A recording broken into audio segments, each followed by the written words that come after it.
आज सकाळी आपल्याला गोपनीय माहिती प्राप्त झाली होती की जो गुटखा आणि त्याच्या संबंधित जो प्रतिबंधित मुद्देमाल आहे त्याची वाहतूक होणार आहे. तर त्या माहितीवरून आपण टीम पाठवून तो हा मुद्देमाल एक आयशर गाडी आणि संबंधित मुद्देमाल जप्त केलेला आहे. एकूण 61 लाख रुपयाचा मुद्देमाल जप्त करण्यात आलेला आहे.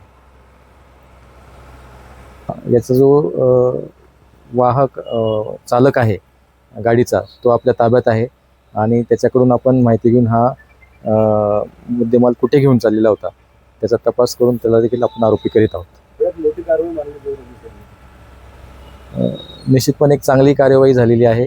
या निमित्ताने सगळ्या नागरिकांना आमचं हे आव्हान असेल की जिथे काही अवैध धंदे वगैरे याच्या संबंधीची काही माहिती असेल की ती तात्काळ पोलीस स्टेशन प्रभारी अधिकारी असतील आम्ही असेल आमच्याकडे जर पोहोचवली तर आम्ही योग्य ती कार्यवाही त्यामुळे तात्काळ करू.